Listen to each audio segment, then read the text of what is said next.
मोदी जी की। आप गिन लो मोदी जी ने क्या किया, पूरा देश बेच दिया 9 साल में, बचा क्या है अब। और देश में देखिए परिस्थितियाँ, जो बेटी बचाओ बेटी पढ़ाओ बैठी हुई हैं। हम फालतू बात कर रहे हैं क्या? नोटबंदी, बुलडोजर, जो कुछ भी किया उन्होंने अपने उद्योगपतियों को लाभ पहुंचाने के लिए किया, देश की जनता को बर्बाद करने के लिए किया। नोटबंदी का क्या लाभ हुआ? मोदी जी के 9 साल हो गए हैं और यहाँ पर जो पहलवान जो धरना दे रहे हैं उनको 20 दिन हो गए, लेकिन अभी तक कोई सुनवाई नहीं है। अब 9 साल हो गए, 9 साल मोदी जी के। आप गिन लो मोदी जी ने क्या किया, पूरा देश बेच दिया 9 साल में, बचा क्या है अब। इस समय अडानी जी को लाभ पहुंचाने के लिए जो पीएफ का पैसा उठा ना, जो मजदूर प्राइवेट में बेचारे नौकरी कर रहे हैं, सिक्योरिटी गार्ड, इनका पीएफ का पैसा कटता है। अब ये पैसा दे दिया है कि इस पैसे से अपने आप को पनपाओ। और देश में देखिए परिस्थितियाँ, जो बेटी बचाओ बेटी पढ़ाओ बैठी हुई हैं। ओलंपिक जीत के आई थी, चाय पिलवाई थी इन बेटियों को, अब बेचारी भीख मांग रही है। हमारे साथ शोषण हुआ है, नरेंद्र मोदी जी कुछ इनके लिए मदद नहीं कर पा रहे हैं। आज ये तो दुर्भाग्य, हमारे देश का प्रधानमंत्री आज बेटियों के साथ न्याय नहीं कर पा रहा है। आप कह रहे हैं कि 9 साल में मोदी जी ने देश को कुछ नहीं दिया, जबकि बुलडोजर दिया है, जीएसटी दिया है, नोटबंदी दिया है, बहुत सारी चीजें हैं जिससे बीजेपी के लोगों को नोटबंदी, बुलडोजर, जो कुछ भी किया उन्होंने अपने उद्योगपतियों को लाभ पहुंचाने के लिए किया, देश की जनता को बर्बाद करने के लिए किया। नोटबंदी का क्या लाभ हुआ?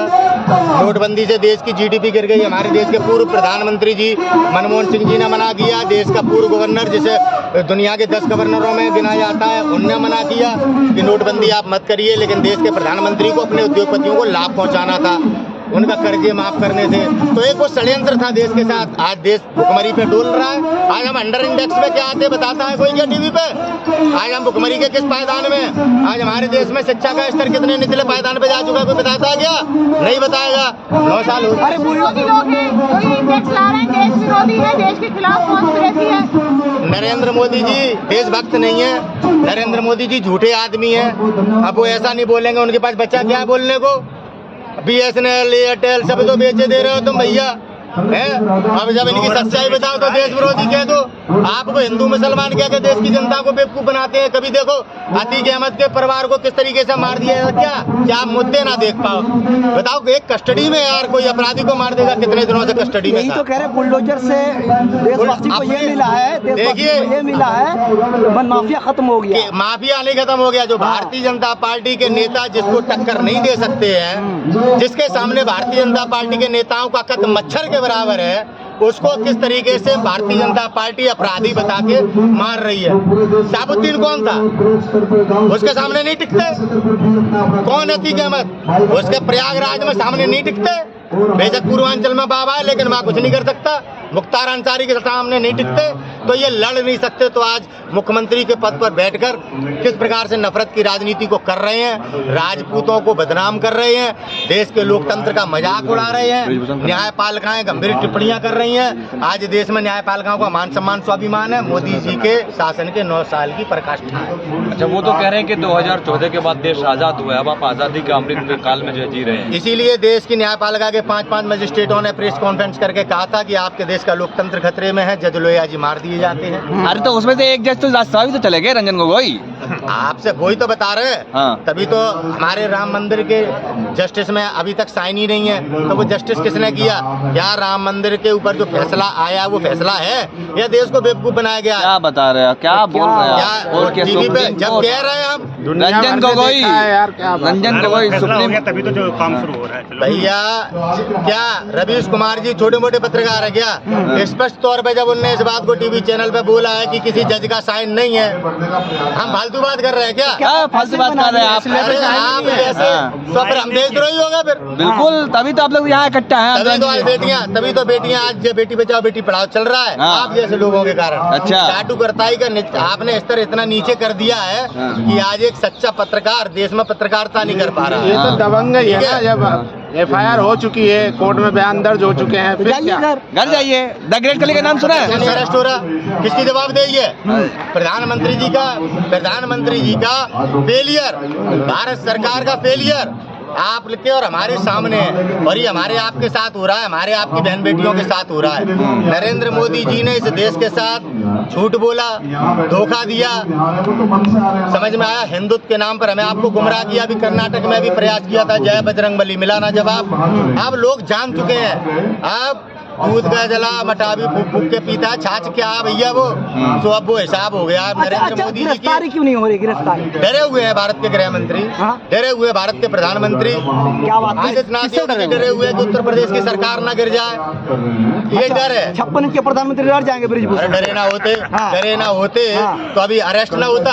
वैसे आपने तुरंत हाल आप अरेस्ट कर लेते हैं, आप साजिशता को बेवकूफ बना रहे हैं। तो आप देखिए जब सुप्रीम कोर्ट की FIR कहने पर FIR दर्ज करने में टाइम लग जाता है और दिल्ली पुलिस आज उसे अरेस्ट नहीं कर पा रही है, इससे ज्यादा नरेंद्र मोदी जी के नाकाम होने का प्रमाण क्या दिया जाए, देश को सोचना चाहिए, समझना चाहिए। अच्छा, डरते तो अपराधी को थोड़ी ना खत्म करते यूपी से। क्या डरते तो अपराधी को थोड़ी ना खत्म। कोई अपराधी खत्म कर दिया क्या? ये क्या भूषण शरण सिंह क्या है? ये अपराधी नहीं है। एक भी ब्रजेश ठाकुर क्या है? ब्रजेश ठाकुर क्या है? वो तो कह रहे हैं कि ब्रजेश ठाकुर क्या है? जैसे जमानत पर भी छुड़वा दिया, अतीक को क्यों नहीं छुड़वाया? साध्वी प्रज्ञा सिंह ठाकुर कौन है जो आज इन्हें सांसद बना रखी है?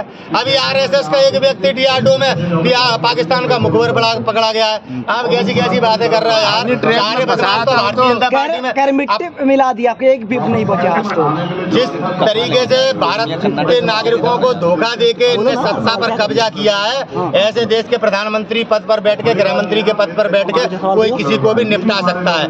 आज अगर मुझे गृह मंत्री बना दिया जाए तो मैं भी इन लोगों को निपटाने में 24 घंटे नहीं लूंगा। अच्छा, कैसे? थोड़ा समय तो अभी लिया है। अच्छा, कैसे? तो ये शक्ति का दुरुपयोग किया जा रहा है, तो आप इसको आप न्याय व्यवस्था के साथ नहीं जोड़ सकते भाई। ये धर्म नहीं है।